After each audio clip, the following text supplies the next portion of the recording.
Hello, I'm Jonathan Delbridge and I'd like to welcome you to this tutorial where we're going to look at the subject of developing a strong sense of rhythm in our piano playing.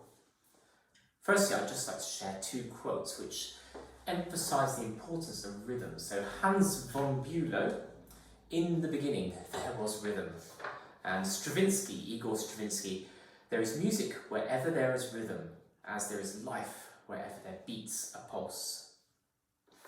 When we read a piece of music, I think there are three key pieces of information that we're seeking to gain from the printed score.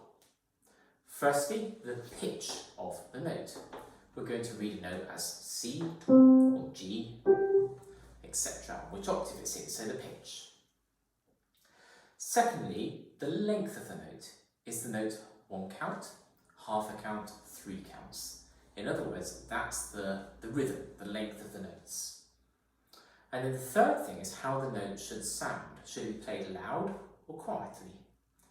Should it have a crescendo, getting louder through the note? Should it be a short staccato note? So that's all the expressive elements of the music. So pitch, rhythm, and expression. I think when we're often learning a piece, it's so easy to get focused entirely on getting the notes right, the pitch. And we perhaps fail to think often about the expression and also particularly, as we're focusing on today, the rhythm and ensuring music has a strong beat. But the rhythm is incredibly important to the performance of a piece. It gives the music movement and really helps to give it character. I could play the same piece of music, the same tune, two different ways.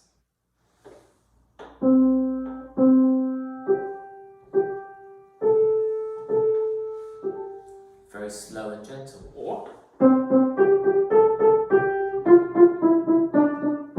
much livelier. I could play it with a dotted rhythm. And all these things completely change the character of that simple melody that I'm playing there. Indeed, it's possible for us to listen to unpitched percussion instruments playing a really interesting solo passage. So if you listen to jazz, it's quite common for the drum kit to take a solo section. And it's really interesting hearing all those different sounds and rhythms, even though there's virtually no pitch there. However, a series of pitches played with no sense of rhythm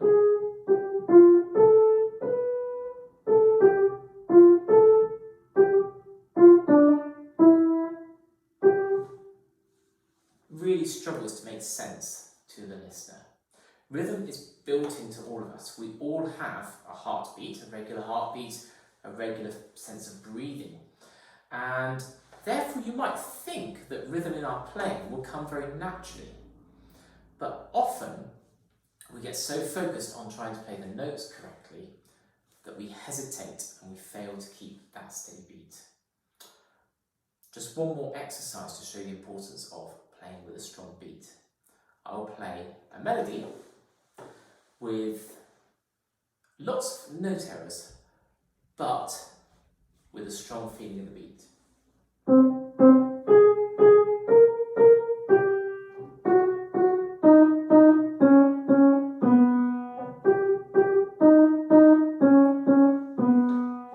And you could probably work out that was Twinkle Twinkle Little Star, which I've already used obviously in this workshop. But even though the pitches were all over the place, the sense of rhythm helped that to make some sense.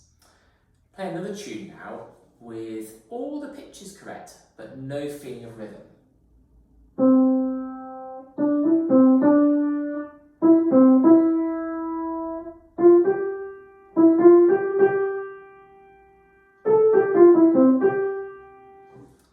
And I would imagine that's much harder to follow. I wonder if you were able to work out what the tune was. I'll play it with the sense of rhythm.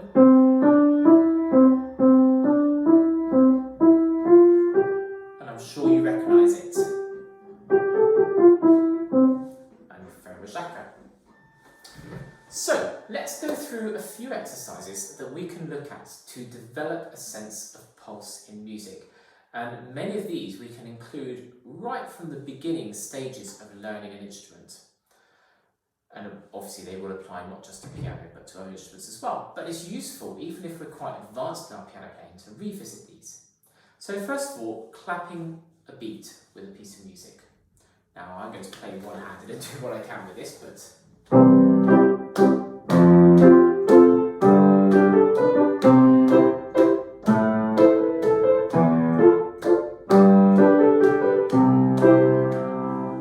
obviously you can clap along with a recording on YouTube or to somebody else playing a piece.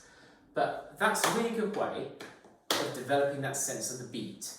And try when you're clapping to emphasise the strong beats. Try pieces with different numbers of beats in a bar and pieces at different tempo. You may well find a very slow piece much harder. Rather than clapping, I'll say the beats out loud. 1, 2, 3, 4, 1, and so on. So you can always practice counting out loud as well. Following on from that, but with a similar thought, is to move to music. Dance and movement are great ways to establish a strong sense of rhythm or pulse. Now, some of us may have the time and may enjoy attending dance classes to really develop those skills. It's great for physical health and has lots of benefits for meeting people and all sorts of things. However, some of us may not have the time to do that, or may just not wish to do that. We may not be, some of us may be more reserved and not want to kind of move too expressively to music. But there are other ways of movement, just walking in time with a piece. Or listening to a piece of music and conducting. So 1, 2, 3, 4, conducting a piece. 1, 2.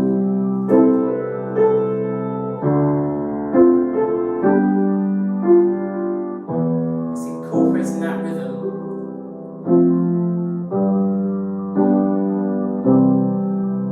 It's just incorporating that feeling of movement with the music and helping us to feel the beat in a really physical way. You can practice conducting with different hands or conduct with your foot. Just some simple movements with the feet and the legs can help. If you don't know the exact conducting patterns for different beats in the bar, it doesn't matter necessarily, just you can make something up.